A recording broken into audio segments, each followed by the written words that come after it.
designed for an adult audience. LoveLine may contain sexually oriented content. Listener discretion is advised. 1, go! Adam Carolla and Dr. Drew. LoveLine, coast to coast. It is LoveLine. I'm Adam Carolla. He is Dr. Drew. Phone number 1-800-LOVE-191. Fax number 310-854-4455. Dr. Drew is a board-certified physician and addiction medicine specialist. All right, tonight we're going to have Alison Byrne Fields in here. She is from Rock the Vote. She's going to come in the second break and explain what Rock the Vote is. I'm not exactly sure what its origins are. I always think MTV when I think Rock the Vote, but I don't know who started that whole thing and what it's about, and I, for one, am against it. I don't like young stoners voting. I don't want to urge them to vote. I'd like to figure out how many people are voting in this country. You think only the landed gentry ought to be be voting? That's right. Yeah. White landowners should be the only people. You must own at least 700 head of cattle to vote. No, I figure, 100 million people vote, and that seems like enough. Judging from the people that call this show, I'd say 50 million people would be enough. Hey, I'm all right with 10 people voting if I think they're smart. As a matter of fact, the more dumb people that vote, the more things get screwed up. If you really think about it. Forget the presidential race, forget the gubernatorial race, forget about a proposition. Let's just say you're voting on where to eat. Okay. There's a good restaurant, and there's a crappy restaurant. Now, how many people you want raising their hand? You want a bunch of idiots from the Farm Belt raising their hand who don't feel like voting? Where do you think you're going to be? You're going to end up at an IHOP. Or the Yahoo group. I'd be in the good restaurant group. Yeah, but when it comes to voting for government officials. Oh, who knows? Here's how I vote. I vote for whatever proposition and whatever official I see the least commercials for. If I see a proposition that's tons and tons of commercials, I vote for whatever it's against or for. Whatever the opposite of that is. I figure if someone's got enough money to throw at this, it ain't good. That's the way it works. All right. Dirk? Yeah. You're 20. Yeah, I have this really kind of screwed up problem. Yeah. And it's happened a couple times before tonight, but tonight it was really bad. All right, okay, I was having sex with my girlfriend, and it was kind of rough. And I kind of slipped outside of her, and then I hit her pelvic bone, and my penis kind of popped. Right. And I was wondering if that was a normal thing. Does it mean popped like it exploded? No. Cracked. Made that crack sound? Yeah, kind of a crack sound. Crack down towards the base where it attaches to your body, or right down the shaft somewhere? The middle. The middle, yeah. Oh, really? Can it crack there? It can tear. Oh, because that's bad. Oh, don't do that, Anderson. It hurts my teeth. I know. It hurt for a split second, but it was okay later, and I've had it happen before, and the next day I'm fine and everything. Drew, can you have a MRI of your joint? Of your junk? Of your junk? Yeah. Can you have a JMRI? Yeah. You can? Mm-hmm. How do you do that? Just lie down and get it. I don't know if they necessarily... It's not like putting your hand out there into the beam. Yeah. Let me tell you, I've had an MRI. It is like, I would imagine it's like in a bad diving bell accident is basically what that is. You put your torso into, would be like a metal trash can and have someone beat on it with a wooden spoon for half an hour. They now have open MRIs. They're like two giant drums you lie in. Oh, thank God. Because I had this MRI, and it's so funny. They're like, hey, you want to listen to some music while you're in there? Sure, why not? Then turn the music up so you can barely hear it, and you lie there while these random high-pitched bong sounds come out from all different, or I should say gong sounds from all different directions and drive you insane. And I tell you... That's what happened to you. Yeah. And then they get on the mic every once in a while, like I would simulate now if the goddamn reverb worked in this dump. And they go, could you stop flailing? Yeah, this is for my hand. I want to sue that guy who made me do that, by the way. All right, so Dirk? Yeah. You got to have your junk checked. Is it swollen? Is it black and blue? No, it's completely fine. Oh, well, then you're fine. Well... All right. He's fine if it's completely fine, right? Yeah, because if you burst that cavern in there... If you rip the cavernous sinus that's in there, you can cause problems with function. It needs to be repaired, sometimes surgically. Right. Tom? Hello. Hey, you're 22. Yeah. What's up? Well, my question is I was out at a bar last weekend, and I got together with a girl, and we went back to her place when we were, after we had gotten to know each other for a little bit, talk a little bit, go back to her place and start to mess around a bit. Mm-hmm. And once we started messing around, I figured out that she was a hermaphrodite. Nice. And, what do you mean a hermaphrodite? Well, she had both genders. She had a vagina and a penis. Vangina? She had a vagina and a penis? Right. So does that make you bi? Well, I was curious if that would make me gay. Well, I went down on her. Yeah. And I didn't know until right at that point. I was wondering if that would make me gay. Yes. If I went down on her. Yes, I'm sorry, Tom. You're gay. On a technicality. You're now damned to a life of schlong downing because of this one incident. I'm sorry, Tom. Okay. But rules are rules. Okay. Even though I didn't know. No, I know. And my heart goes out for you. And I wish I could do something about it. You know what I mean? It's like when somebody gets thrown out of a military academy for cheating, even though they were just covering for their friend or because they didn't have time to study because their family member was ill or something. And you sympathize, but rules are rules. You go down, there's a penis down there, you're now gay from this day forth.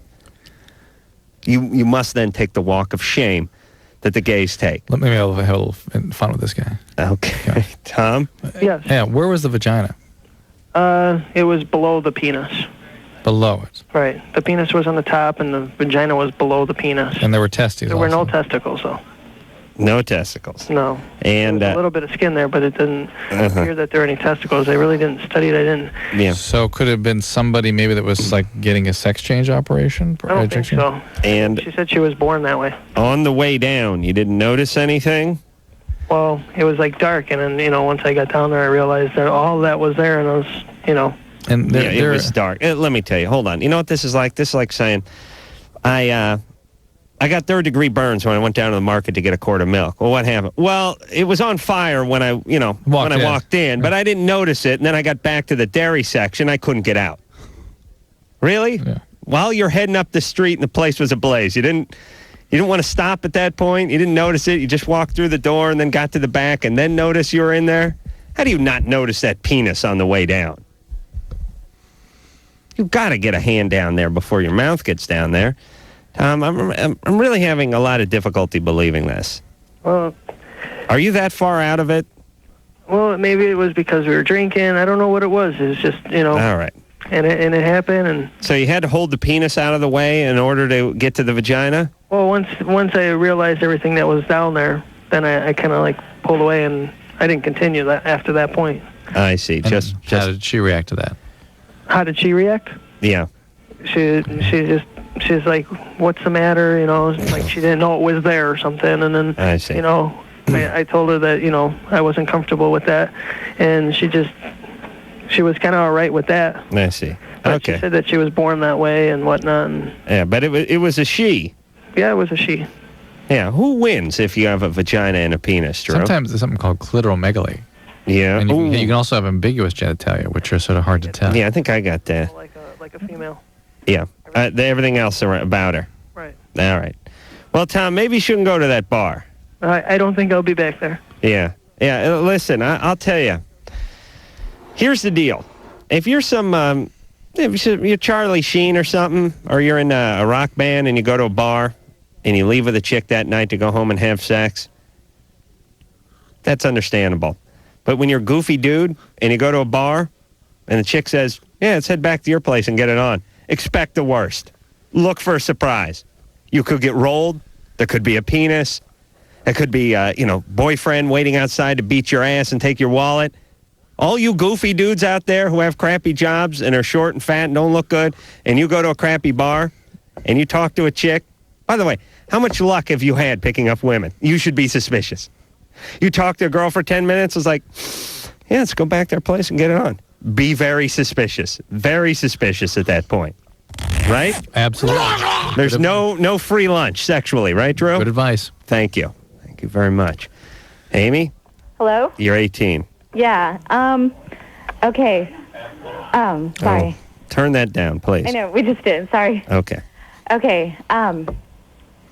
I go to college down in San Diego, and my roommate left the last weekend. And of your favorite school. San Diego State? No. Oh, UC? UCSD. Oh, okay. Yeah. That's a little better. Yeah. Marginally. Mm-hmm. What's up? Marginally, no. But, okay, so my roommate She left. proved your point, I think. What? She didn't know what marginal meant. Yes, I do. All right, baby. I'm sorry. Go ahead. Okay, so we went down, me and my friend, we went down to TJ, and we're like, Well, for Shocking. the sake of the rest of the country. Tijuana, everybody. I went down there. I've been down there many, many times. Yeah. Really? Oh, yes. You Well, go that to was and my left your first mark. time. you go down to Revolution Street. Yeah. Yeah. But, like, it was kind of scary. Yeah. Where'd you go? We didn't get out. Did you go to Margarita's Village? No. Tijuana Tilly's? No. The Unicorn Bar? No. All right. I'm going to flip over all the cards. Where'd you go? A liquor store. Oh, so let me write that down. A liquor that store. down there? Yeah. Okay. And okay, like if you knew us, we're like totally like just good girls. We've Right. never done like anything wrong. Sure. So this was like crazy for us. Is it like crazy or like crazy? Like crazy. Right. You're okay. basically virgin debutantes who want to do a little boozing exactly. in TJ. You don't even know. Seriously. All right. So then, We're getting the picture. But here's the thing I don't like about the statement, you don't even know. It implies I'd like to know, which I don't. Not interested. All right, but go ahead, Amy. Because it'd probably be really boring. All right, so you went down to Tijuana, Yes. and you went to a liquor store. Right. And, And then we bought a bottle of tequila yes, because we just, they're out of Chardonnay. yeah. And, So then we brought that. We were scared that we'd get caught at the border and Right. get arrested or something because we don't know what goes on. So man, we poured it into a water bottle, and we went across the border and we brought it back to my room. This isn't really an interesting story, but no, it isn't. No, not. That's So, first time you've been right tonight. All right, so you bring the booze. You know what? Hold on a second. I've been to Tijuana a gazillion times, and let me tell you the debauchery that went on in that little slice of heaven over there known as Tijuana. First off, guys performing oral sex on stage, in the bars, in the strip bars, On women, on stage, not by the side of the stage, not off in some dark corner, part of the act. on the stage in the middle of the stage. Now, there was a great bar there called the Unicorn, good strip bar. And it was great because they had a live band. And this band, they sort of played the music they used to play in the old Alaskan airline commercials. Like one guy, like the guy, remember the bald guy from Benny Hill? Yeah. 3 guys like that in a band. It's funny when guys play brass instruments that have dents in them. It's not like high comedy. One guy playing like a trumpet with a dent in it. Another guy with a drum kit but no kit, just a snare drum. And another guy with the oversized guitar. Yeah, and the cymbal. And whenever the girls would come out, they just crank it up. Like the trumpet, like old guys just sitting. They couldn't even get a record going. And the women were great because they're mean. They just go walking out on stage, big and fat, big asses over there in Mexico, and they're dancing around, and guys start pawing at them, and they kick them right in the face, and they make this sound every time they kick. Aye! Kick them in the forehead. Aye! They just walk on this old stage, they shake their ass, and once in a while, like I said, a guy reach and grab, aye! And they just smack them in the head. Anyway, geez, I don't know if I want to keep going with the story. It gets pretty sordid. This is where you pass out behind and get picked up by the police. And vomit in the ice container. No. How dare you? That was at Margarita's Village. I'm sorry. Later on that evening. Yes, that's when I vomited in the ice machine and fell asleep in the alley behind and was smacked by the cop with the billy club. This place is where we used to bring the booze in because the drinks are very expensive at the strip clubs. Right. So you can go to a bar and get a drink back when for 50 cents, but the strip club is like $2. We bring our own bottle of booze in, freshen our own drinks up, get a glass of Coke and keep it going all night with the rum under the table. But we were discovered right when another one of our buddies was going upstairs with a hooker, and we got chased out of the place. It was like out of a bad coming-of-age movie. But anyway, lots of debauchery over there. I got that picture. Piles and piles of debauchery. So we haven't heard the question from Amy yet. She don't have one. Amy? Yes. So you brought the tequila back to your room in a water bottle. Is there a question here somewhere? Yeah. Okay. So we didn't know what we were doing, so we just kept drinking and drinking. Like we were just sitting there, and then we get up and oh my gosh. But anyway, okay. You must be good looking. Heck yeah. Yeah, I got that vibe. As people, Anyway. yeah, they don't tell you to shut up enough, right? You know what I'm saying? She can't hear you. People aren't mean to you. Words mean? They're not mean to you in real life, right? No. I mean, face to face. No. Because you're good looking, right? Yeah. Yeah. That's why you tell these long-winded stories. Ugly chicks, Sorry. Okay, they don't get away with it. People are like, listen, Hag, let's go. Anyway. Yeah. Okay. So I woke up. Whatever, and Adam. I have like these big, like huge, like red blotches on my eyes. That was 2 mornings ago, and today they grew bigger and like. Yeah. Did you throw up? From vomiting? Yeah, that night I did. There you go. That's from vomiting. Really? Yeah. And how long is it gonna last? up, damn it! It takes 3 about years. a week for those vessels to. It's burst blood vessels in your eyelids. So. Oh yes, I've been there. Yeah. Oh yeah. Didn't you do something with your whole from the neck up or something? Something. What? Like petechiae from your neck up or something. I had bloodshot eyelids when I was 16. I got drunk and fell asleep in the driveway. Or fell asleep's not a great way of putting it. Belly up in the hedge. I made it halfway up my driveway and I couldn't make it any further.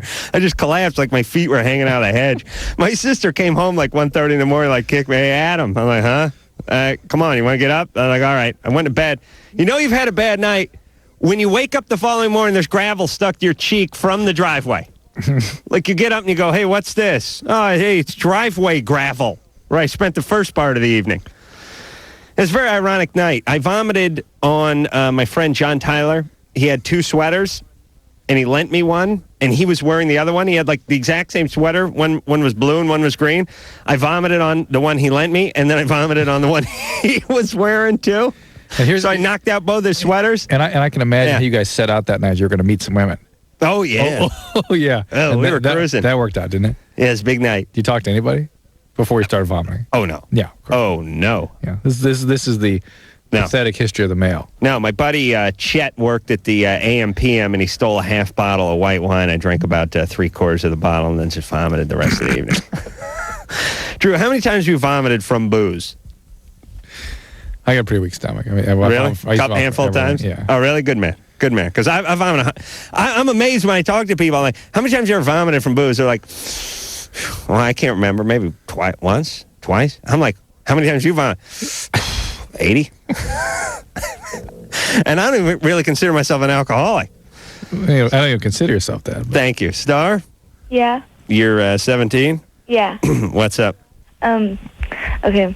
When I was, well, first of all, I want to tell you I listen to you guys every night, and I really enjoy listening to you guys. You guys always give good information. Thank you.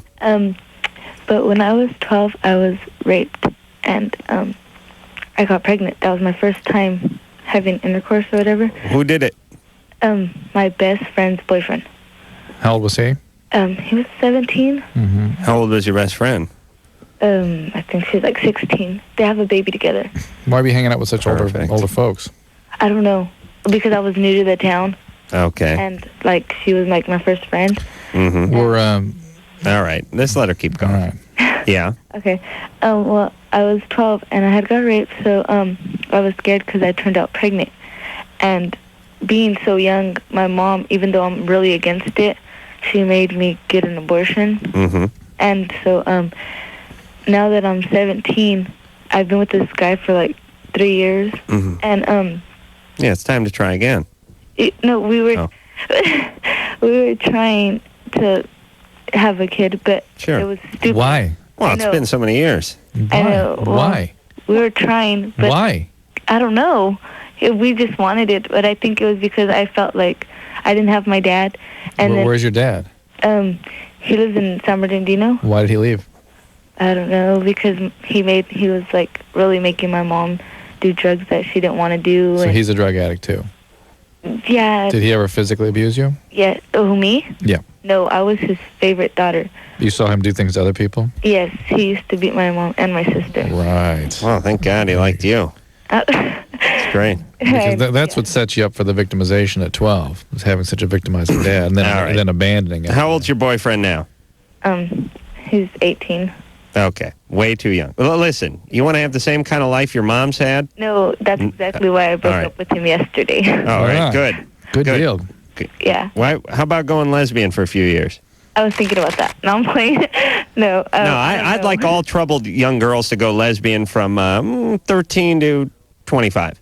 Then you can snap out of your lesbian stupor and get to having kids. We need to sort of put Star under like glass and study her. Here's somebody who's able to actually make change. Yeah, I don't know. God knows what her boyfriend. But what'd your boyfriend but she do? got rid of him. Oh, after he tried to set her on fire, probably.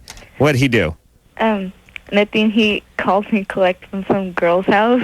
Oh, okay. But still, she was able to assert herself. All right, good for you, Star. Yeah. Listen, you don't want to go down the same road your mom went down, do you? Nope. Good. Don't do it. Don't do it.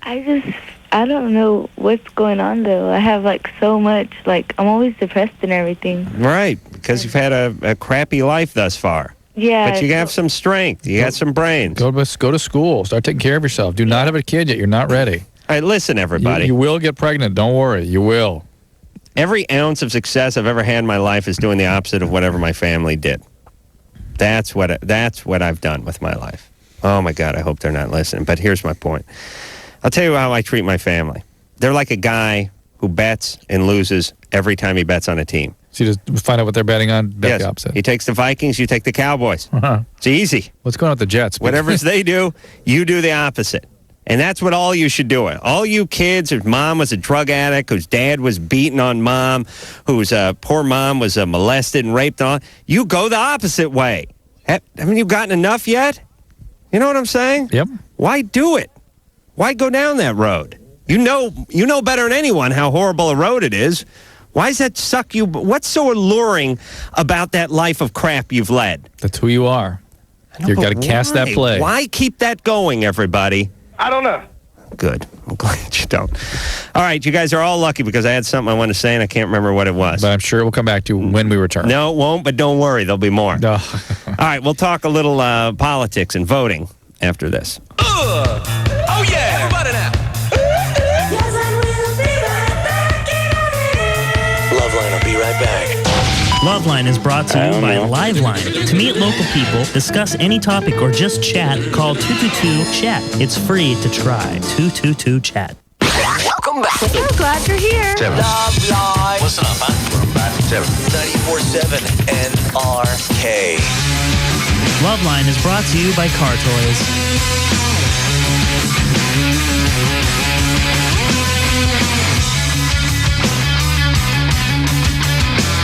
Hey, it is Loveline. I'm Adam Caroli. Is Dr. Drew. Phone number 1-800-LOVE-191. Carrot Top in here tomorrow. Speaking of politics. Ow! And then the Insane Clown Posse.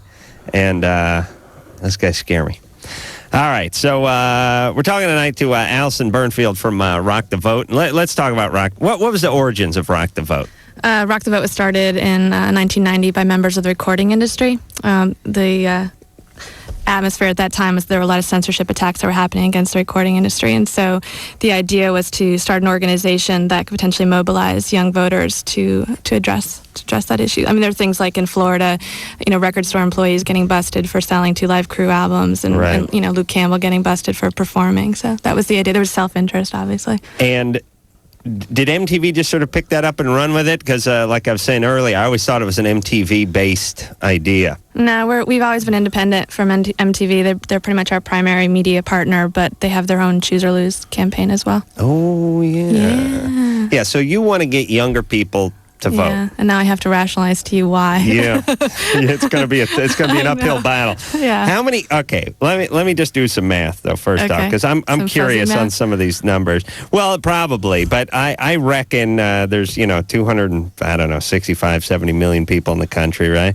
And how many of those are of voting age? It's like 200 million? You totally have me on that one. I have no idea. Do you have a different job during the day, or do you always do Rock the Vote? I always do Rock the Vote. I do not have the numbers on how many people are eligible to vote. Yeah. Hold your ears for a second. I got to talk to Drew. Okay, talk to Drew on this one. I'm always amazed at people that do stuff for a living and don't know what I would consider the most basic elements of that job. But I can tell you all sorts of other numbers. You can ask me the right question. I'll give you the right answer. I want to know how many people vote. That should be a layup, shouldn't it? Well, no, but I know don't you start there? No. Okay, well, I would say, and like I said, jump in, but if there's 270 million people, aren't 200 in the age to vote? Sure. Or maybe more? I mean, is there a couple hundred potential million people vote in this country. I'd say that's a safe assumption. Now, what percentage of those people vote? Do you know that? Yeah, in 1996, the overall percentage was 54%. Of registered voters vote? Of eligible voters. Of eligible voters. Of people of voting age. Not necessarily just registered. Right. So what we're talking about is, did you say, what year was that? That was 1996, the last presidential election. So we're talking about maybe 100 million, maybe more. Mm-hmm. That's not enough? Well, they were disproportionately old people. All right, but you're smarter when you're older.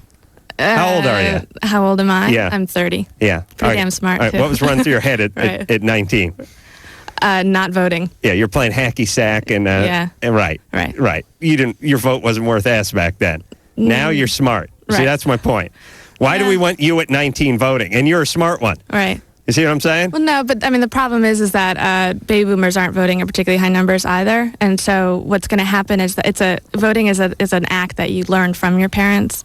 So it's looked at as also a generational issue. It's not that they're suddenly going to grow into it. They've become so disillusioned with the political process that potentially the 18 to 24-year-olds that aren't voting today are going to be the 38 to 44-year-olds that aren't There's voting. one issue I'll bring about, legalization of pot. That's all a huge of a sudden, one. everyone would vote. Yeah. All 100% of 18 to 30-year-olds would vote on that one. Right. And I think that would mobilize the older people, too. Yeah. I don't think people are disillusioned with the political process. I mean, I think that's kind of a cop-out. I think people are so goddamn narcissistic now, and every 19-year-old thinks he owns the goddamn world, that he thinks, screw it, I'm not doing anything. I mean, I don't think a lot of these kids would enlist if we had a big war like World War II. And I don't think a lot of them are interested in the process, not because they're disillusioned, but just because they're worried about their own ass and not about the country. No, but I think most people are worried about their own ass. I think most people, I mean, that's how most people vote. But because people are worried about their own ass and the fact that the candidates are talking about issues that are irrelevant to young people, they don't see their own asses in the political process. Right. So if you could actually, even if it was just talking about, college, money for college and in a way that was relevant to young people, as opposed to Gore talking about, tax breaks for middle class parents, where maybe, how do you talk about it in a way that's appealing to the college student that's actually putting themselves through school, or the kid who doesn't even think they can afford to go to school in the first place. Right. All right. And, I guess all this Medicare and Medicaid and prescription drug stuff is not appealing. But on the other hand, like I said, when you're 19 and you're in college, what do you care? I mean, what do you need it? You're not paying taxes. You're not getting prescription drugs. You're not getting Medicaid. You're not worried about Social Security. Why should you vote? Because you want to be able to go to school, because you don't want to get shot in your You're going to school. Well, not all of the people that are between 18 and 24 are actually in college, Adam. Good. Let me explain something. Okay, please explain. This college thing is a bar. Do you understand? That gets set.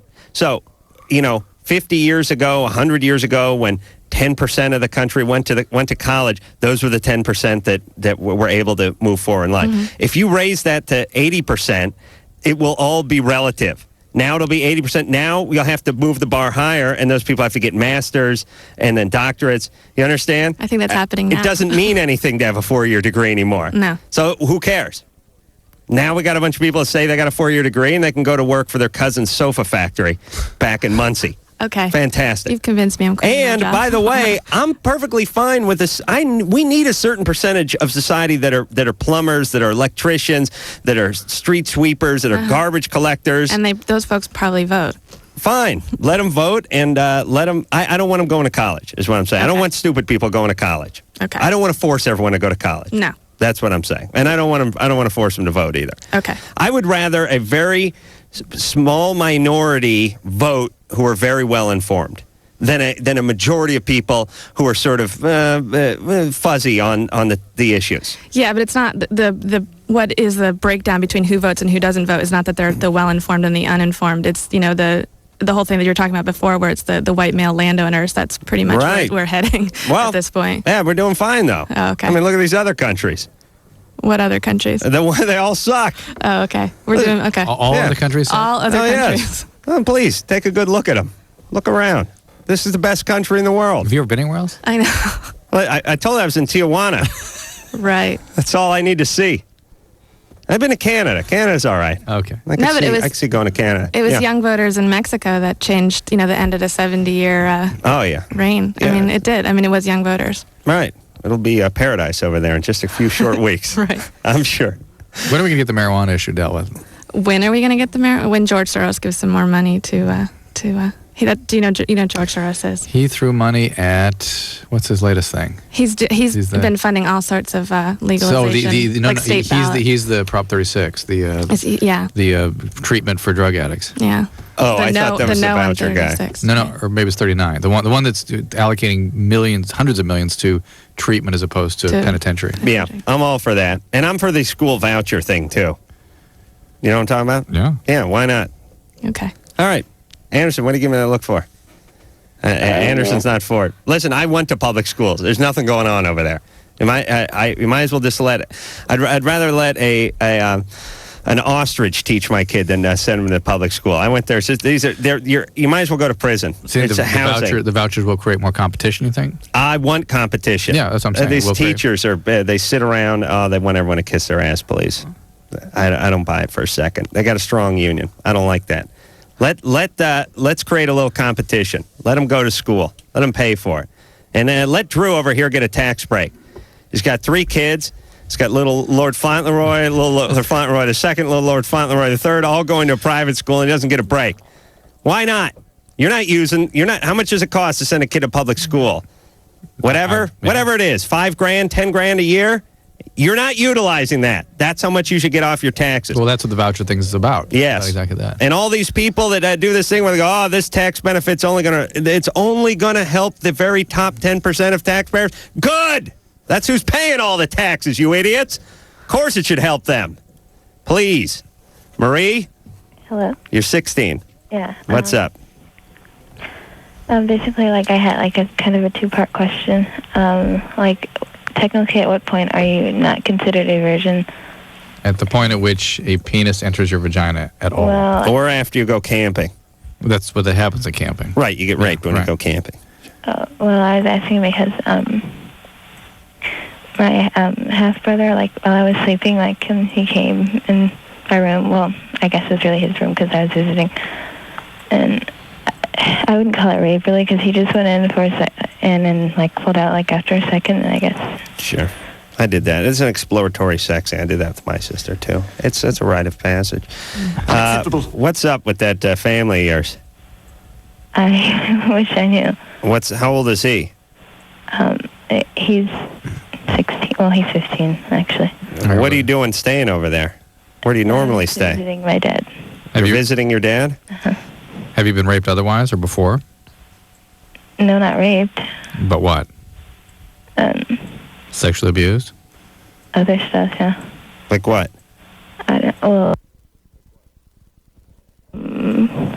Just stuff. Hold on, let me write this down. Stuff? Got that? S-T-U-F. Is that 2 Fs? Yeah, 2 Fs. 2 Fs? Okay. Well, that's clear. All right, well, now we can make a diagnosis based on the stuff. Hey, listen, come clean with us. What's going... We're asking these questions. We're trying to get to the bottom of this. Trying to figure out what we can do. Why are you to let your half-brother lie down next to you and rape you, and now you're thinking, did anything happen to me? That means something awful's happened to you before.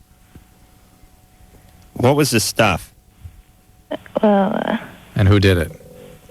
Drew, where's my finger? Cousin. Your cousin did it. A friend's cousin. A friend's cousin. How old were you? 10. 10. How old was the cousin? Or the friend's 13. cousin? 13. Okay.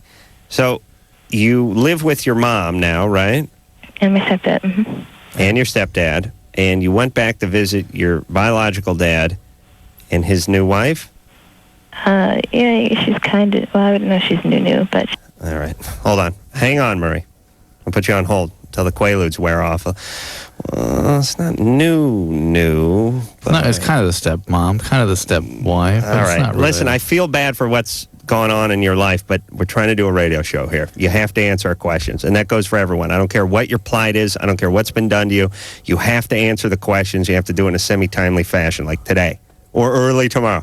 First thing tomorrow. I'll accept that if we get that. All right, Marie, hang on. We'll get back to you. I'm just going to let you adjust yourself a little bit. John? Yeah. You're 22? Yeah. What's up? My girlfriend's driving me crazy because I lost my sex drive. I take Prozac. Well, there you go. That's what Prozac does.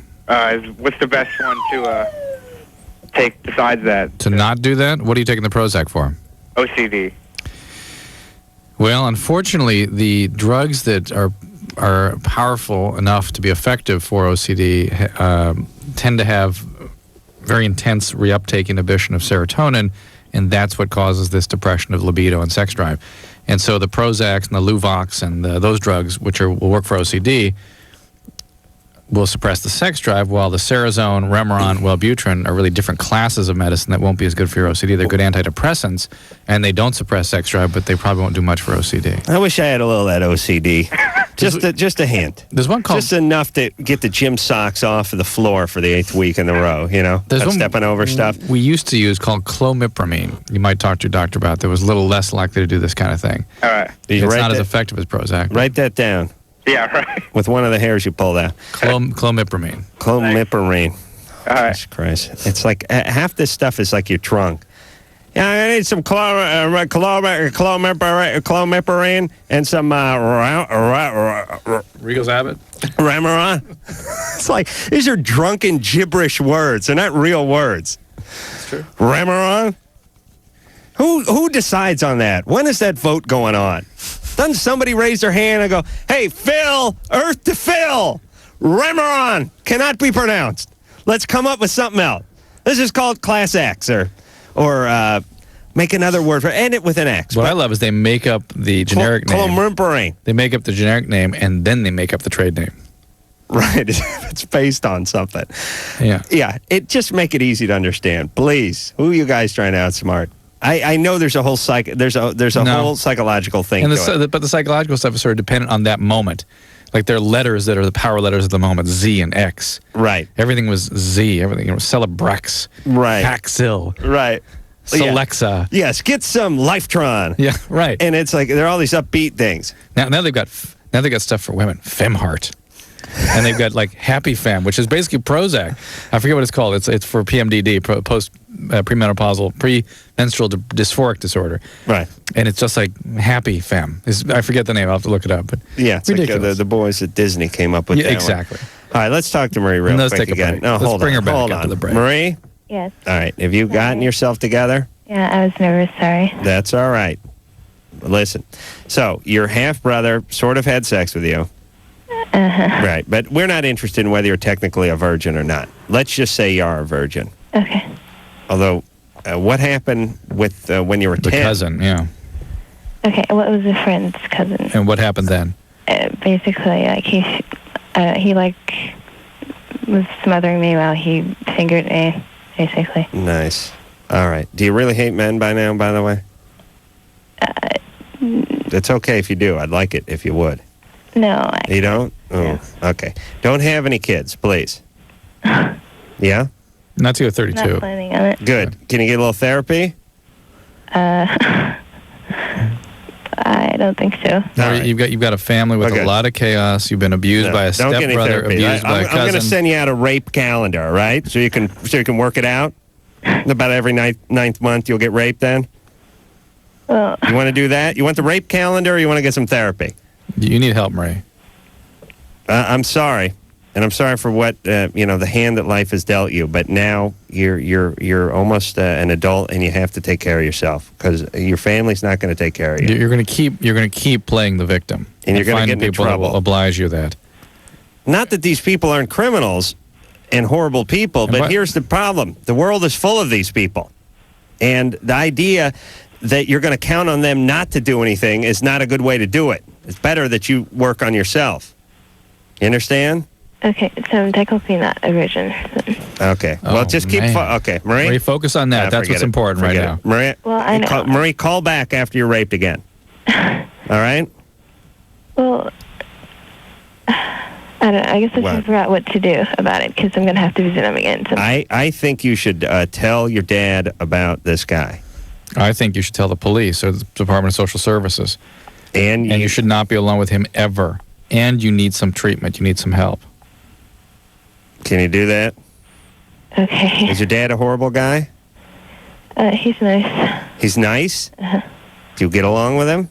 Yeah. Then tell Okay, him. then talk to him and tell him what happened and tell him you need some help.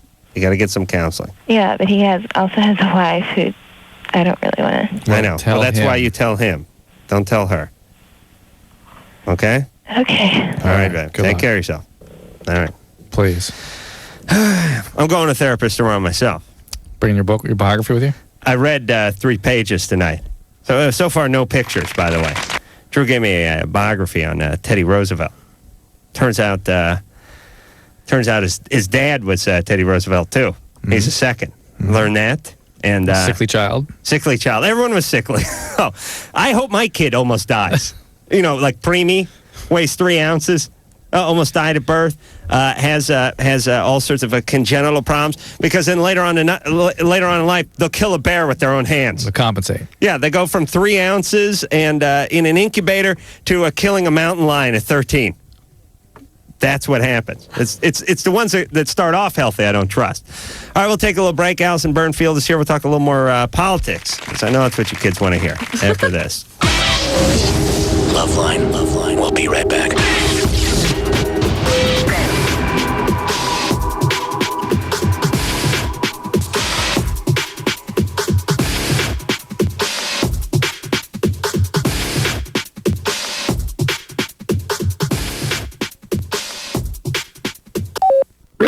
It's LoveLine. 39 kilowatts. Oh my, it's LoveLine. 94.7 NRK.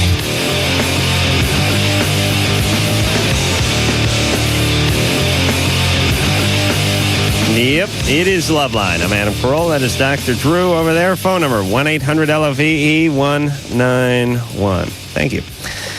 Alison Byrne Fields is here tonight from Rock the Vote, organization that was started up by musicians so they can make more drug money in the early 90s, and has now turned into a huge campaign. And MTV, I saw it originally on MTV, and then they got the Choose or Lose. And I wish MTV would vote to pay their employees more. That'd be a good vote. I like to cast my vote for that. So tell us, Alison, about what the plan is. The plan for how to get...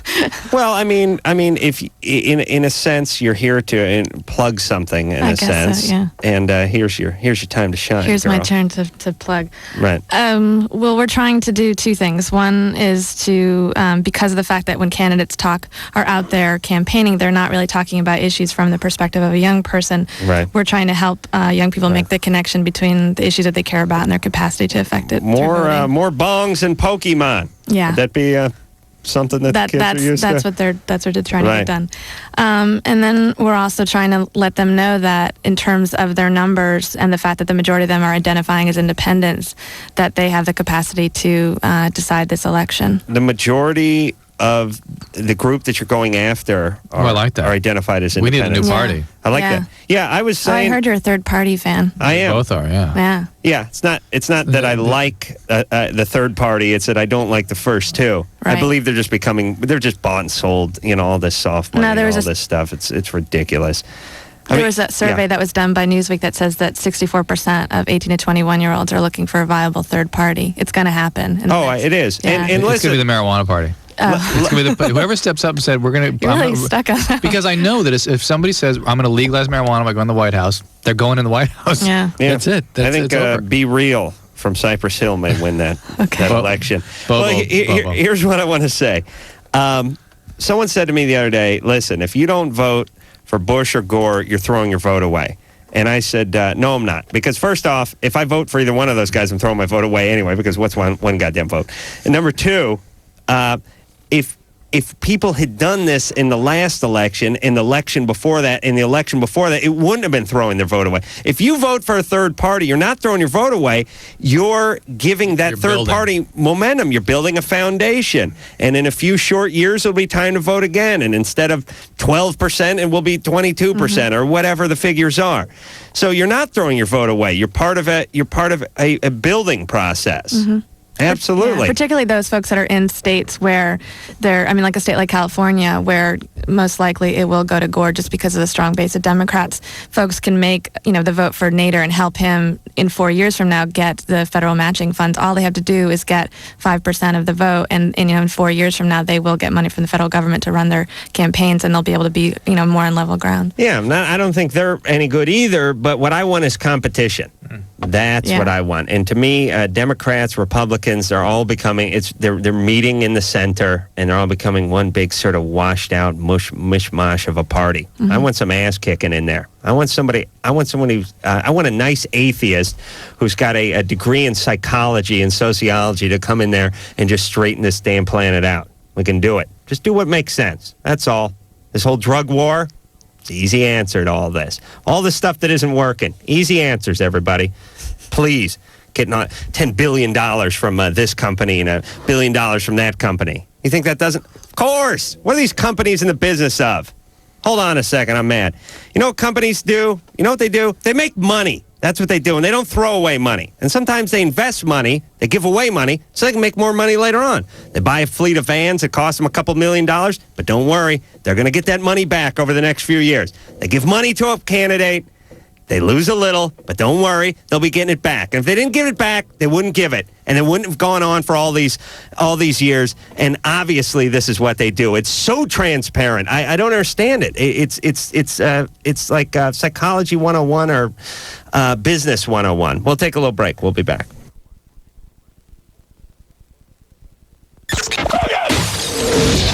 LoveLine. We'll be right back. Call on the 1-800-LOVE-191.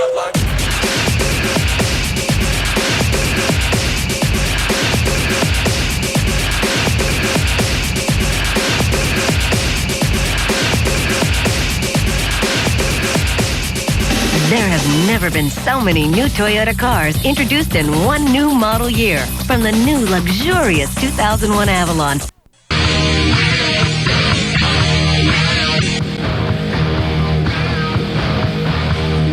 Hey, it's LoveLine. I'm Dr. Drew. He's Adam. We're here with Rock the Vote. Yes. That's good radio. Man, you may have just gotten a new job.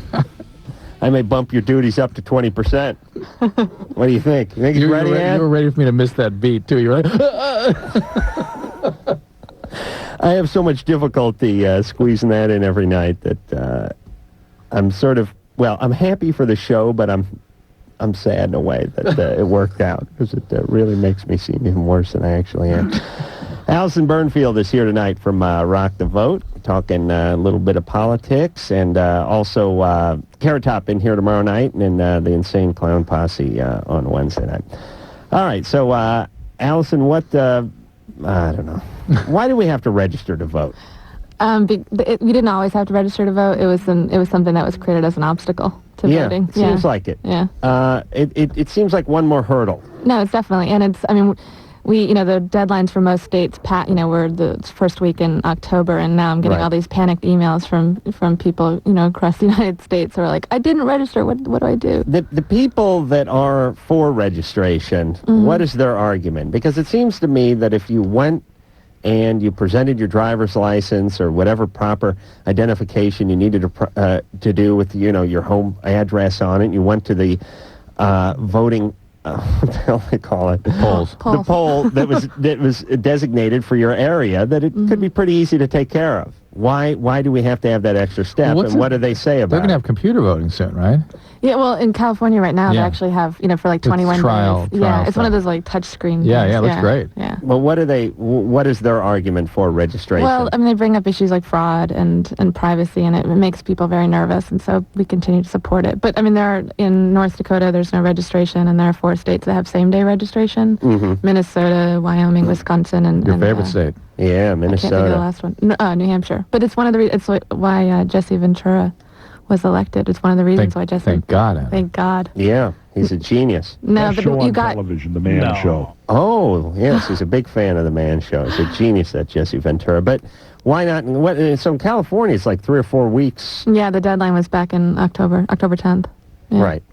It doesn't, no, it's doesn't make sense. Especially out here where people are sort of caught up in their own cramp and busy. Yeah, no, and we do online voter registration. One of the ways to kind of bring it to people as opposed to making them try to hunt down, the form. But it's really, I mean, all you're doing is you're filling out a form, saying what your address is, and then signing it and sending it in, and it doesn't really seem like it makes sense to do it. It really just does seem like, I know people are fairly apathetic in general, and people are that procrastinate, and it seems like something you'd have to stay. It doesn't seem like it seems like it would work against the age group and the demographic that you're looking to get to vote. Right. No, and you've got to, like, it's things like people don't know that every time you move, even if it's down the street, you need to re-register. If you get married, you have to re-register, and it's complicated. Right. All right. Let's talk to Everett. Everett.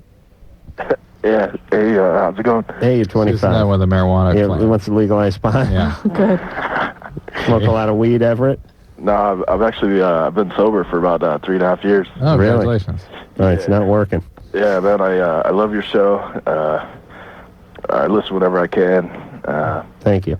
Adam, your voice sounds more nasally on the telephone than it does in my car. Thank you. Thank you. My home stereo. You know, a man grows up with a disability known as a deviated septum and is punished throughout his career, ridiculed, made fun of. Go ahead, Everett. Your point? All right, so I guess I have 2 questions, and they're both for Alison.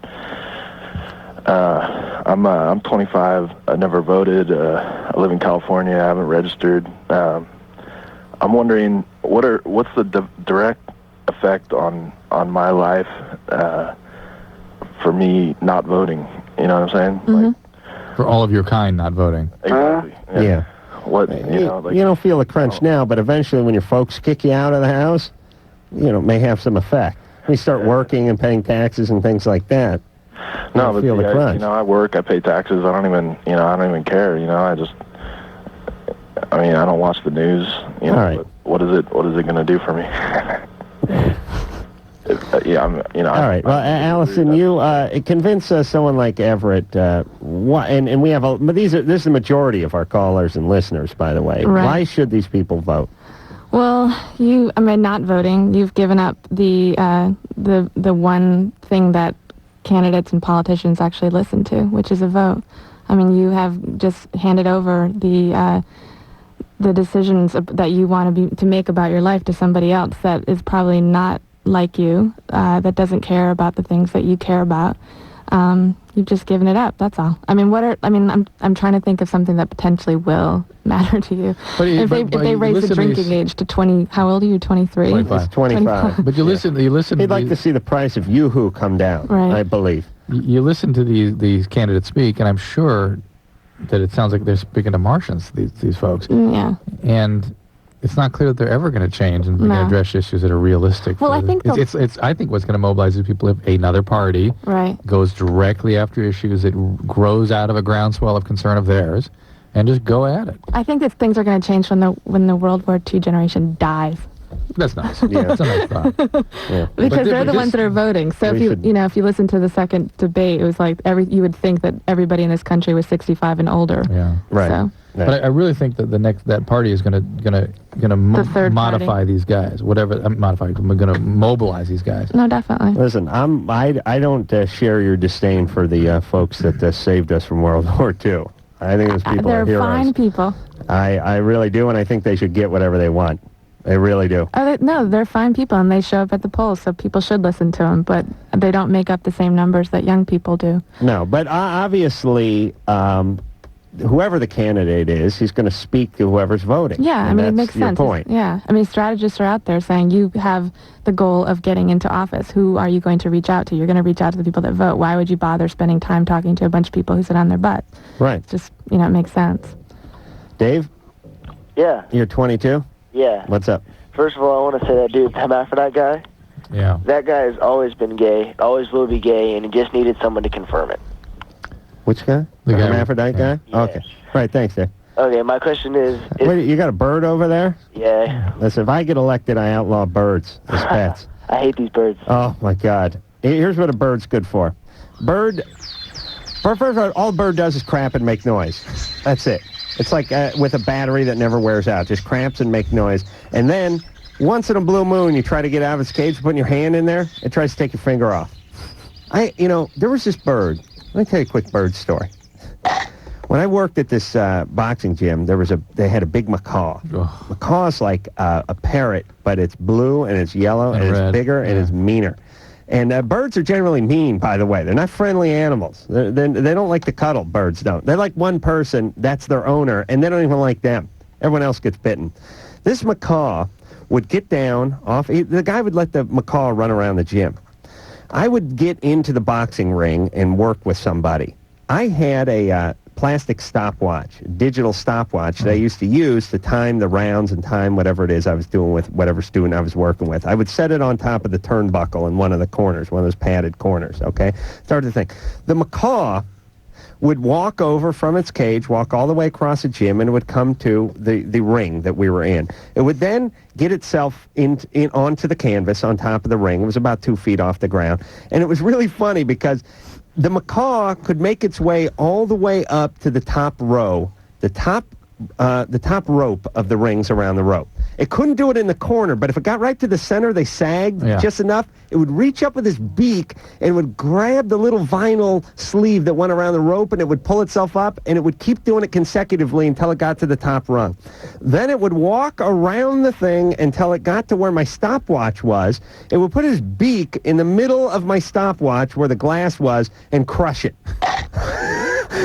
And then it would let this blood-curdling scream out. Like, every once in a while, just I don't know if anyone's ever heard a bird when it goes, but these things, they're meant to travel all the way through the rainforest, they're from one end of South America to the next. They're like, you're just sitting there, there's nothing going on. Like, whoa! It would just like scream, and then nothing for an hour. And then for no reason, it's just like wail. You just jump out of your skin. So I had this game with this bird, which is I would put the thing on there, and I'd be working with whoever I was working with. I would see it. It would come up the rope, and it'd be on the rope, and I'd go, okay, it's got to go all the way around before it gets to the stopwatch, so let's keep working. I keep working, but inevitably I would forget about it, turn my back, and I'd hear the crunch of my stopwatch. So I started bringing the two that the thing crunched and using as decoys. Okay, take the two and I'd put it on the other turnbuckles, and then the thing would crunch those, but he'd still get around to my other one. Birds are evil. I think that's what we've learned from this. That's a good Yeah. What were we talking about? Oh, Eric? Eric? Are you the guy with the bird? Hey. Do I like birds? Yeah. You got, hey, we talking to Eric? Who we talking to? This is Eric. No, we're we were talking to talking Dave. we're talking to Dave. That's right. Dave? Yeah. Yeah, that's my bird story. Go ahead. All right, Dave. Thank you for triggering that. Thanks. Okay, my question is at what point in the female's gestational period can you have penile-vaginal sex without the fear of conception? Penile-vaginal? Gestational period means you have a pregnancy growing. Or the menstrual cycle, excuse me. Yeah. There's really only 24 hours when they are, in fact, able to get pregnant. That's prime ovulation?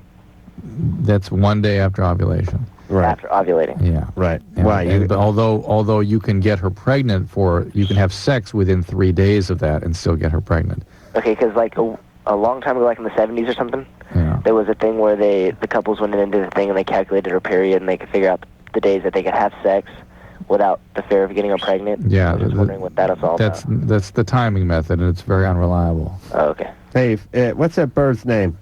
I have no idea. Okay. Just living in the house sort of randomly? They're my mom's. They're cockatiels, and I'm going to kill them. Yeah. Hey, feed them some rat poison or something, would you?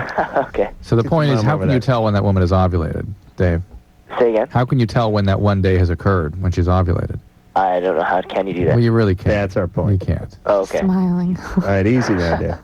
All right, don't get your girlfriend pregnant. I won't. All right, now put a pillowcase over that bird cage so they shut up. I'll just put a pillowcase over its head. That's right. Now, as a matter of fact, use a hefty bag and tie it up at the bottom with some duct tape. Swing it around, hit the wall. No, just let them slowly die. Oh. Just asphyxiate. I don't like birds. They're worthless. They Asshole. really are. Eric? Hey, how's it going, guys? You're 17. What's up? Hey, after my girlfriend gives me a blowjob, I go to take a pee, and it starts to sting, and it'll continue to sting for like another 2 minutes to 2 minutes. Right. Well, that's some sort of urethral irritation. Really? And that can be mechanical. Maybe the way what she's doing could be infection. I don't know. STD, I don't know. She told me she doesn't have any, but Not necessarily an STD. Just there's other bacteria that can cause these things. And Really? again, it's just some sort of irritation that is being caused by the encounter. It doesn't mean it's an STD necessarily. Well, should he play it safe and get himself checked out? Yeah, of course, but it's a common complaint, and it doesn't necessarily mean anything from oral sex. If you had that from vaginal intercourse, Is that what you said, oral sex? Yeah. Yeah. It's a common complaint from oral sex? But from vaginal intercourse, it would be more indicative of STD. Yeah. Let me explain something. The word complaint and oral sex, never in the same sentence. I know, I understand. Never been in the same sentence. In Not fact, even in the I wonder same why room. you look confused and startled. If I'm talking about oral sex and the word complaint comes to my head, You're baffled. I go out in the car and say it. And I come back into the room. And I won't say it in the same room with oral sex. You understand? I saw you react. Call me superstitious. That's right. Oh, man, I got another good birth story. Chris? Sleeping. Oh, there we are. It's good. It's good, yeah. It's not Rock the Vote. It's a show. Don't worry. Okay. It's us. We have at least a couple of sleeping callers a night. Yeah. No higher compliment can be paid to a host.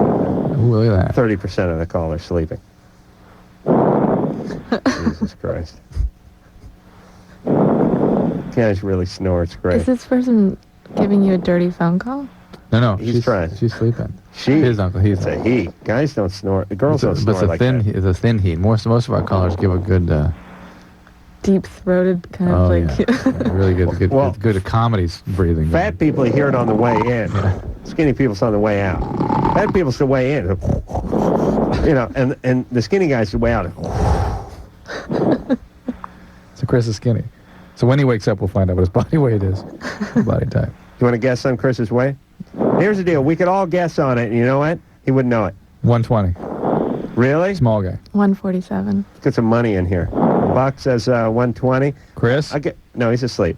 Wait. No, Chris? No. Let's work a weight range for Chris. Okay. You go 120 to what? I'm saying pre-puberty. The late puberty guy. Males of puberty is the honk. Right. So you say what? 120, 130? Yeah. Uh-huh.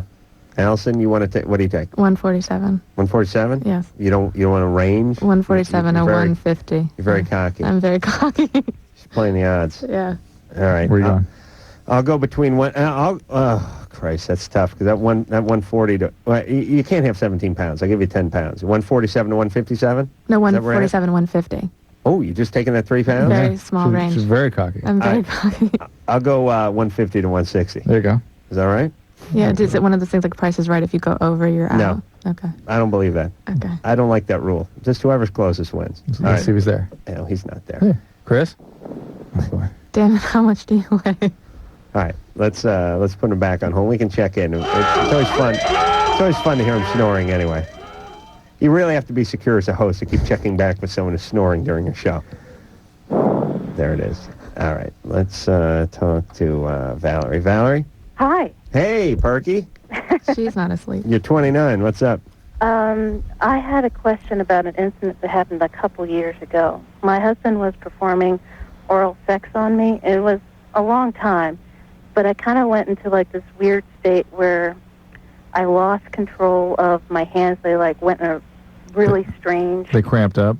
Yeah, and one side of my mouth kind of like resembled... Well, he said it resembled like a stroke victim. Kind of like... You probably were hyperventilating. Really? Yeah. My breathing seemed to be fine. I mean, it felt amazing. Yeah. Like, nothing ever came close to it, but... Yeah, hyperventilating. Okay. And that will cause your hands and feet to cramp and mouth to become numb, and you can do that. Yeah, you don't do stuff you normally would do. I mean, what I'm saying is you blink a certain amount an hour, you swallow a certain amount an hour, you move a certain amount an hour, and when you're having sex, all that takes a back seat to whatever's going on. And if it was a long time. If I got a nickel for every calf cramp I've had, yeah. You know what I mean? There's another interesting difference between men and women. If a guy... that's alone. I understand. Yeah. If a guy got that ultimate place, right, every time would have to be there. She's like referring, I think, it was amazing, and then went on with my life. You know what I'm saying? Yes. It's a little scary. Yes, too much. Yeah. Thought he was going to kill you. And he sucked all the life out of you. Well, it lasted a while, so I didn't know if I went there again, if I would ever come back. I see. If that were you, Adam, would there be any chance you'd hold back? No. No. If it meant certain death. I'd like to just watch you go there. Forget about me. No, you know what I think it is? I think women a lot of women with their orgasms, is, first off, it's like climbing Mount Everest, a lot of these women. So they got to plan it out, get their oxygen ready, pack their dry food. And it's like, oh boy, it's a hell of a journey. It's not something you take lightly. But this orgasm's like a big mountain they got to climb. For a guy, I think it's the equivalent of a guy going for like number 2 or number 3 in a short period of time. What is? They're going for number 1? A lot of women. Do you know what I'm saying? Okay, Drew, don't close your eyes. But you're very passionate, man. Very passionate. As you know, I've stated that many times on the show, right? You're a very passionate, man. Right. And you know that when you, as a man, when you're going for whatever your threshold is, right? When you're going for number 2, number 3, I don't know, maybe you're in high school and you're going for number 5, whatever it is. But when you're going for the next one past the one that you may have trouble getting to, right? It's kind of hit and miss, and it's like your mind races a little bit, and 1 minute you're into it like 100%, the next minute you're going, I don't know if I can pull this off, and the next minute you're going, we got to do it. Right. It's really something that goes on. I mean, it's really a deep psychological thing. So basically you're saying a female is like a depleted male. A lot of them are. Yeah. You know what I'm saying? No. You don't know what I'm saying. No, as a guy, and I don't know this sexually, I know from a masturbatory standpoint. There's times when I had a little booze in me, and it's like 3 in the morning, and I just did like an 8-ball of Coke, and I got some, did some mushrooms, and I've done a little speedball or something like that, and I've snorted no-dos or something, and it's like 4 in the morning. I'm thinking I should really go to bed, but then I think I'm going for one more. Oh yes, here we go, and then I think. No. And my scrotum goes, no way. No, we're going to bed. Oh, no, you're not. Come on, boys. Oh, you're right. No. And I'm like Vince Lombardi in the locker room talking to my genitalia. One more, boys. You got to dig deep now. This is the 4th quarter. And my nuts are going, no. You're drunk. You're tired. You whacked off 20 minutes ago. You're going to bed. I go, no. I'm going for it. I'm going. And then once, I'm going to climb those stairs at the foot of the monument in Philadelphia. So I dig deep, and I focus. And it's the eye of the tiger. I know I'm mixing songs up here, but to really focus. It's all like, 70s. Okay, listen. It's all Rocky. Yeah. Right. I got to shut the TV off. I got to draw the curtains. Anything shiny, I got to turn it over or put a pillow over it. I really got to dig deep. And I say, move some furniture out of the way, spread that paper towel out, and really, really dig in. And get going. And then you break once in a while. Like, no, I can't make it. You get halfway, I can't do it. No more. No. Yes, you go deeper. That's what I think it's like for a woman. I really do. Because, women will be right at the brink of an orgasm. Be like, no, forget it. No, it's not going to work. And you're like, huh? What happened? I was right there. I was on the doorstep. I was on the threshold. And they're like, yeah? Yeah, forget it. What? Wait a minute, you're right there. Yeah, no, it's not going to work. Forget it. We'll try it tomorrow. What? How did you get right there? Yeah, I was right there. I was right about it. No, forget it. Yeah, that's a chick thing. But a guy can get into that if he's going for the hat trick. That's what I'm saying. Trifecta. So now I know what it feels like to be a woman, finally. Okay. All right, we'll take a little break. Alison Byrne Fields is here from Rock the Vote. Did you enjoy that story more than the parrot story? That was a great story. The story of inspiration, right? Yeah. We'll take a break. We'll be back. LoveLine. 1-800-LOVE-191. We'll be right back.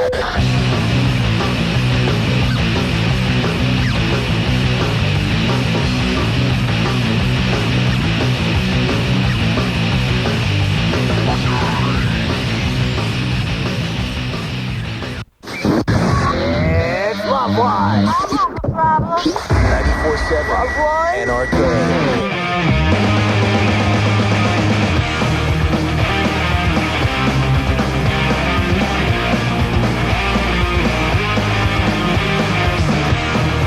Hello. It's LoveLine. I'm Adam Carolla. That is Dr. Drew over there. Alison Byrne Fields is our guest tonight. She's from Rock the Vote. And Carrot Top will be in here tomorrow night, and Insane Clown Posse, and we're just talking a little politics. And I really think the problem with the parties is the party, which is partisanship. Yeah, what it is you affiliate yourself with a group that has 50 good ideas and 50 bad ideas, and you have to stand behind them. So it's great when they're talking about the 50 good ideas, but when we're talking about the 50 horrible ideas, you still stand behind them and defend them. And I think politics should be, I'd like to start a group where it was like a Jim Rummingham. Let's just take all the good ideas and discard all the crappy ones. It's always, we're just, no, anyway. All right, I'm done. I'm done helping the kids. I really am. No bird story? Yeah, you had a bird story. I'll tell you, where I live, there are these Don't mean to encourage you. red-tail hawks. Oh, yeah. They glide. Yeah. I'll tell you, nothing better for your mind than staring at a hawk that's just on some kind of up current, just circling a canyon. Yeah. It's great. They're the world's laziest birds. They never flap their wings. Yeah. They just get up in the air and they just ride that current, making these big, wide I never circles. understood why they were called red-tailed hawk until I saw one the other day looking down in a canyon. They have a bright red tail when you look down from the top. They're really red. You never see them from the top. You always see them from underneath. They're beautiful, and they just float around up there. And I just stare at them and think, oh, I wish that was me, except for I'd probably get caught up in a power line or something. But anyway, one of them actually pounced on a squirrel and had then carried it up to a telephone pole and was basically eating it on top of this telephone pole. And I was standing there going, this is great. Nature's great when you're from North Hollywood. It's like, oh, my God. Nature, everybody. Something's going on.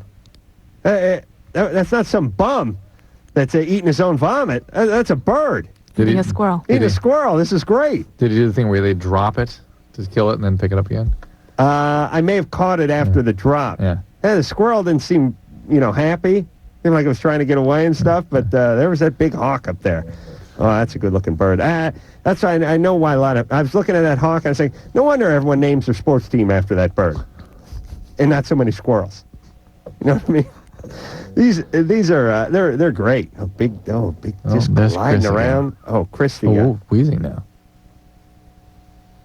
Chris? Chris is still asleep. We have a bet on his weight. Drew, you got 120 to 130. Yep. Alison, in a very cocky, brash, and bold move, went 147 to 150, only leaving herself a 3-pound window. And of course, do I get a bigger prize? I won 50 to 160. You should. Okay. But you don't. Oh, all right. Chris, still asleep. I think he's faking it. No. We put him to sleep. It was a macaw story. All right, we'll check back with Chris, see if we can get to his weight. Joey? Yeah. You're 21? What's that? Joey the girl? Yeah. What's going on there? Not much. What do you want? Well, I wanted to talk to you about my little experience the other night. Great. Go right ahead. Okay. We were at a party, and we were getting kind of messed up, and we started playing a card game to get us a little messed up, beforehand. Sure. And then we decided to play Spin the Bottle. And just kind of a dumb game, but we decided to do it. Right. And so after that... Who's we? What's that? Who is we? Me and about 5 of my friends. Female friends. What's that? Female friends? Female and male. Mm-hmm. Right. So we played that for a while, and then all of a sudden we started getting down and dirty. Right. And we just had this massive orgy. Really? Yeah. How many guys were in there? What's that? How many of them were guys? 4. Okay. You really got to think that 3. Long? There's 5 people, you idiot. You don't know how many? Let's see. Wait a minute. There's 5. Let's see. There was me and 5 others. Is it, there's Tammy. Okay. There's 5 altogether, including you? 6. No. 6 including you. 6 including me. And 4 of them are guys? 3 of them are guys. Okay. 3 girls, 3 guys. Uh-huh. Okay. Wow. Took 15 minutes to get to that, huh? Okay, so you all have an orgy. Yes. Is anyone boyfriend and girlfriend or anything like that? Yeah, actually there's one couple. Not anymore. Well, they're still together. Yeah. But the thing is that we're all comfortable with it, and we actually enjoyed it. All right. Is that weird? Yeah. Were you getting it on with the girls and stuff? No, kind of. Were you moving around from guy to guy? Kind of, yeah. Was there intercourse going on? Yeah. Nice. Condoms? Yeah. Really? Yeah. No. Really? And what good is a condom when you're putting it in about 5 different people, though? It's good for the guys, but the girls are still going to get exposed to each other's stuff. Oh, all right. That's cool. That's fine. I see. I never. And so, Joey? Yeah. So what's up? What's your question? I was just wondering if you think it's weird that we enjoyed it and we want to do it again. Oh, Who's we? That's Who normal. is we? all of my friends and me. Well, what's in it for you? I just doing the whole thing. It was a one-time experience, and I liked it. And all the rest. All right, but let me ask: is there? You said you weren't with the women too much. No, not too much. No. Right. So it wasn't really them that you're. Is it that you're looking forward to? No. You're looking forward to the guys. Well, it was more of the guys and the girls. Is there a How about particular? your sister? Oh, and my sister was there as well. Oh, by the way.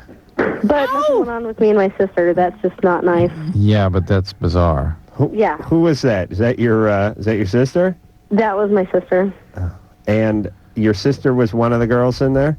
Yeah. Here's what concerns us more than anything, Joey, is that you can't describe to us the scene with any accuracy. Couldn't tell us how many people were there, left out the fact that your sister was there. Why? Do you think this is bogus? No. She is. I don't believe it's bogus. I think it's real, but it's such a wonderful experience that she has to have all various levels of denial to even manage her feelings about it. Yeah. And I suspect this is part. You can talk to him. Yeah. I suspect this is part of addiction, frankly. Put your sister on the phone. The one who got the personality. You don't believe us? No, we believe you. Believe me, we know you two are crazy. Okay, listen, I know I'm crazy too. I'm her sister. How old are you? I'm 23. 23. And now, was it weird having your sister there in a sexual situation? Well, it's not like we were having sex together. Yeah, I understand, but you were in the presence of one another having Genius. sex. Remember how I worded that one? Having your sister there in a sexual situation? Listen, let me tell you something. Uh-oh. She's not my full sister, so it really didn't bother me any. Oh, there you go. Listen, either one of you two geniuses have any kids? No. No? We're all college students. No. We're like good citizens here. We all have jobs. You're like junior college students, though, right? Well, I've been going to school before. Where do you get that big pause? Listen, I can smell junior college a mile away. Okay, listen, I know, but the question is that awkward? Yes, hold on a second. Hey, junior college. I smell, let's say I smell beef jerky, pot, and patchouli oil. Yeah, that's junior college, all right. Ooh, some cigarettes. Hacky sack. I smell hacky sacks. Wet hacky sacks been left out in the rain. Yeah, that's what I smell. That's junior college. All right, so listen, what's your name? I'm Melissa. Melissa, okay. Yeah. So do you want to do this again, Melissa? You know, I wouldn't mind it. You wouldn't? And no. I'll ask again, though. Wasn't it strange having your sister, someone you're that close to, being so nearby during a sexual encounter? And I'll tell you again, it wasn't. No, you didn't say that. You said you didn't have sex with her. I didn't. It wasn't weird having her in the same room when I was playing with boys. It was fun. I liked it, and that's that. It wasn't weird. What other drugs do you do besides alcohol? I don't do drugs. At all? No. No history with that? I did ecstasy once at a rave, and other than that, I've never done it. But you do a little drinking, right? Oh, well, hell yeah. Yeah. Okay. Where's Daddy? Where's my daddy? Yeah. He's home with my mommy. How's she your half-sister? Well, my dad, when my mom and dad first got married, he cheated on my mom. And that's where my sister Joey came in. And then my mom forgave him and whatnot, and so I've been like living with my mom and dad. She lives with her mom, so. Where is this dad must be the alcoholic. That's where the gene's coming from. Pardon me? Is your dad an alcoholic? I would say so, yeah. Yeah, that's because you got the gene passed to both Joey and Melissa. All right. Well, listen, hey, Melissa? Yeah, buddy. Have fun. I know you're a little angry. I'm not angry. You sound angry. I'm really not. That's the weird part about it, is I'm not angry. I just think, I don't know, I kind of liked my experience. I understand that things that induce thrill and sort of extreme experiences are going to be very compelling for you because of the biological makeup, the genetic predisposition towards alcoholism. So these things that other people might find sort of uncomfortable, you're going to find as gratifying. But understand that it's all part of... So, I'm crazy. No, it's all part of how people with the gene for alcoholism manage feelings. And it tends to build in a direction that isn't healthy. So just be aware of that. Well, do you like one of the guys, Melissa? Actually, this is like a whole nother Geraldo, but I have my own boyfriend, and he's like a good Mormon boy, doesn't know anything about it. And so I keep this away from him because I really want the stability with him. but you know. Right. You're just you're using him as like an object, some sort of. The thing that I can tell you that I know is that I thrive off chaos. That's what I'm saying. Thrill, Joey. Melissa, it's thrill, that not so much the chaos. The chaos is something that you're into, but the thing you really thrive on is the well, thrill. the chaos is a byproduct of the thrill, which is you go do something thrilling and then you get busted. But the chaos is her internal emotional world is chaos, and that's who she is, as a chaotic person. All right. Well, listen, it's just do whatever you want. Just don't have any kids, right? Hell no. Good. And also, don't use people. You're using that boyfriend. Who cares about him? You're going to dump him soon anyway because he's not an a-hole. Because I'm an a-hole? No, he's not an a-hole, so I figure you're going to dump him soon. I'm kind of like chunk ass in my life. All right. Hey. I swear. What's that? Now, listen, Melissa, why is it you don't have any kids, you or Joey? Pardon me? Why is it? Because we want to graduate college and we want to become somebody. And Really? I don't think we could do that with children. Oh, really? Okay. That's good. That's good thinking. I'm glad to hear that kind of thinking. All of our friends, my sister and I, they all got knocked up in high school, and there were a bunch of losers, and so we just didn't want to be like that. Right. Okay, we want to good. be crazy in, I guess, sexual ways. I don't know. Yeah, just realize this is all about addiction, and keep your eyes open as this thing evolves. I'm an addict. Just mark my words for it. All right, but have fun meantime, and ask Joey if she likes any of the guys Joey, that she's having you sex like with. any of the boys that we're, like, having fun with? Yes, I did. Yeah. She does. I get the feeling Joey probably like to be with one of them alone rather than be in a group. Right.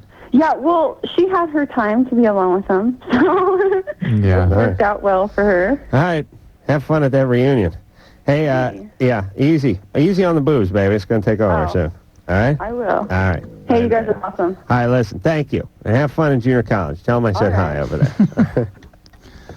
Listen, my grandmother, when it gave me an earful about John, I got to buy, my grandmother keeps a list of stuff she wants to talk to me about from the show. Yeah. That's nice.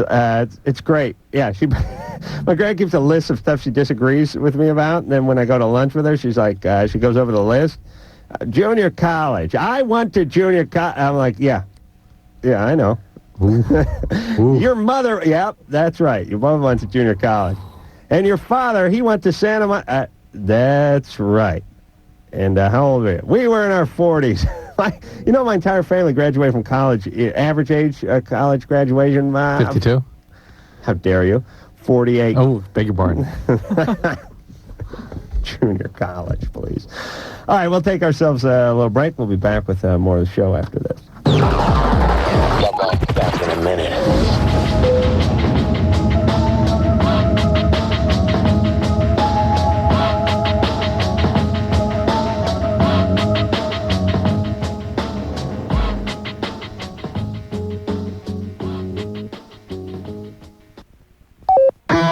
LoveLine. Back to our regularly scheduled programming. 94.7 NRK.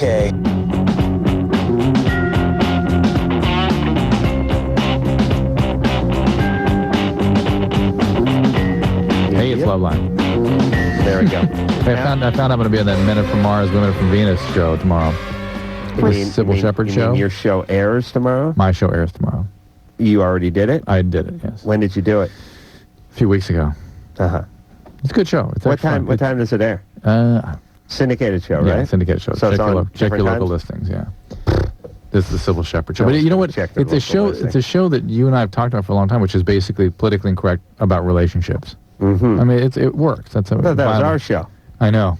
Oh, it's not. We have two guys in our show, not four. I was going to do. I was asked to do it. Yeah. Must have been a couple of weeks back. Yeah. But as you know, I base my career on driving. Yes. And that shoots it's out here. Out here. Sony. Yeah. Oh no. No way. It's great. I really have a great career, which is, well, I'm in Sherman Oaks working on my house. So where is this? Is it North Hollywood or Sherman Oaks? No, it's over in Culver Studios. What time? Oh, like 2 or 3 o'clock. Oh, no. Too much traffic. Sorry. Nothing personal. This is traffic. If it was by me, I'd do it. I'd do it tomorrow. I'd do 5 of them. I'd do a public access show. It's not the size of the thing. It's the driving part that gets me. And I don't know how it works, but it seems like all the good stuff's in like Santa Monica and Culver City and Westwood and West L.A. And if you're, that's bad driving around here. It's really a lot of traffic. It was fun. It was fun to do. Oh, and by the way, speaking of showbiz, The actor strike is just about over. As Yes. I say. Any closing comments from you? Yeah, it's over. It's over. Yeah. So all you guys, all you actors, starting tomorrow can return to work. And just make sure you get there early so you can catch the brush runch. Brush runch. The brunch rush is what I meant to say. Yes, because you'll be bringing coffee to folks who have jobs. You can't articulate yourself any better than that. Put the brush runch on a cart too, so you can back up the articulate one too, in case something ever happens to that tape. Thank you. All right, so you guys can all head back to not working tomorrow. Thank you very much. Fantastic. John, and what happened, by the way, with that actors' strike? Did they get to anything? Yeah, they got most of what they wanted, I think. Really? Yeah. Oh, that's too bad. I like the idea that they wanted people to boycott Procter & Gamble and all the other companies. Yeah, there's a lot of sympathy going out for the actors out there. The working man really sympathizes with the plight of the guys who sit around and eat and do nothing all day, make a ton of money. I know all the Latino guys I work with and pay $12 an hour and barely feed their kids. These guys were they were talking. I overheard in Spanish. They're talking about boycotting Procter & Gamble. Sure, our hearts go out. John, 19. John? Hey. You're 19. What's up? Me and my girlfriend have been together for about 3 years now, and we've been having sex for about 2 of the years, and the whole time she's not had an orgasm. And I'm trying to figure out any way that I can help her because, I want her to experience the same experiences that I feel, and I just want her to be a part of this more than, and it's just I don't know what to do. We've tried everything. Does she care as much as you care? Yeah, she's given just as much effort and just things it just never works. Does she try by herself? Does she try by herself? She's tried a few times but she does feel uncomfortable doing that though. Yeah. Do you by herself? Yeah. She feels uncomfortable by herself. Yeah, when what, you mean masturbating or? Oh, I don't know. Well, listen, if I'm by myself, I'll put my whole fist in my ass. I don't care. But by myself, count me in. Whatever it is. I'll do the weirdest things in the world why? Only women can feel uncomfortable by themselves. It's like, I'm home, I'm alone. I'm not comfortable with me and doing what I'm doing to me right now. Guys be doing like a line of Coke and putting their other fist in their ass. I got a lamp in my ass. I'm doing a line of Coke. I'm whacking off to my grandparents' anniversary shot from the 50th anniversary party. I'm watching tape of that right now. I'm masturbating. I'm crying. No, I'm wearing a dunce cap while I'm doing it. With a Hitler mustache I've taken and put in with a Marks a lot. By yourself, fine. It's I'm always amazed at what women are comfortable with, but again, not uncomfortable by themselves. But that just shows how different the biology is. So different. It doesn't make sense to them. Hey, you said she was 17? No, she's 19. Oh, 19. And by the way, there's some data out there that does correlate that energy that men have with testosterone levels, and in women the same thing. Women that have higher testosterone levels have a greater propensity to masturbate. All right. So, John? Yeah. You may be in... Listen, why don't you get her a vibrator, see if that works. I don't think she'd feel very comfortable. Well, listen. Okay, hold on a second. Then you got a problem. Yeah. John? Then you got a lost cause. That's a different thing. That's not... I've tried everything. She's anxious about stuff. Yeah, if she wants to have an orgasm, yet she's uncomfortable attempting to do things that will give her an orgasm, then she gets no orgasm. Right. It's like, I want to be a triathlete. I'm not comfortable with the cycling or the swimming aspect of it, but yet I'd really, nope, you can't be one. You got to get in the goddamn water and get on the bike, or you don't get to be one. You can't say both. She's uptight, and he's freaked out about it. Should we do any rock the boat discussion here? Rock the vote, rather, rock the boat. Yeah, we'll call it that, too. Do you want to have that? We have only a few moments. Well, it's not like we've discussed it periodically, haven't we? All right. As much as we plug anything else. All right. What happened to the guy who was sleeping?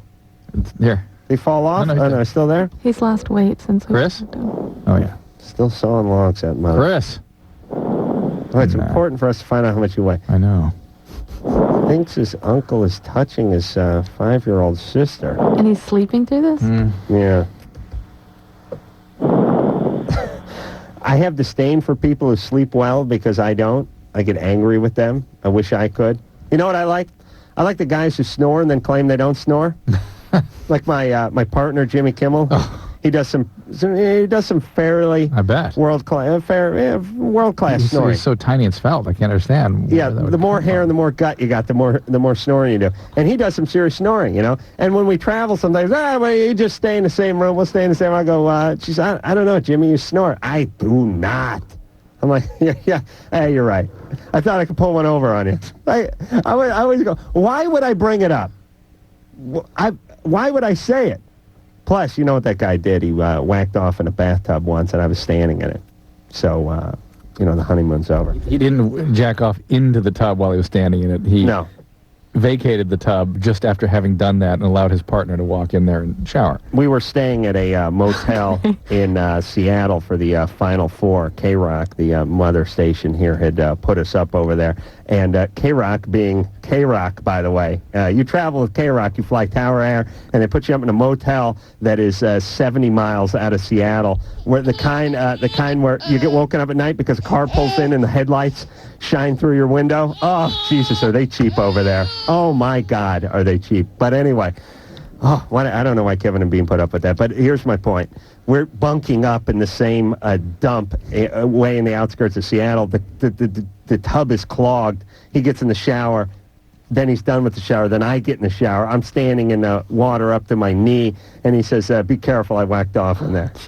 Meanwhile, so there's icebergs floating around in that tub. Yeah. You should come work for Rock the Vote. I really should, shouldn't I? Yeah. We get our own hotel rooms. Really? Yes. Oh, my God, is that K-Rock cheap? Oh, my God. Tower Air. Tower Air, you take a bus to the plane. Oh, my God. Oh, okay. I could do an hour on that. Oh, okay. Where are we? We're going home. No. Kara? Yeah. You're 19? Yeah. Yeah. You want to have your labia cut? Well, isn't it called like labiaplasty? Yeah, or something like that. Why? It's something too big? No, I was just wondering, like, how common and how safe is it? What's wrong with yours? They're just long. How long? It's done. I've heard of it being done. It's not terribly common, and it's pretty safe. I have heard of it being done, and more. There's all sorts of reconstructive stuff going on down there. And if it really, really, really bothers you, maybe you should look into it. But I don't think guys care so much. They don't care. And as a matter of fact, they're into it. Some. Thank you. We'll be back. LoveLine will be right back. LoveLine will be right back. LoveLine will be right back. LoveLine was brought to you by Car Toys.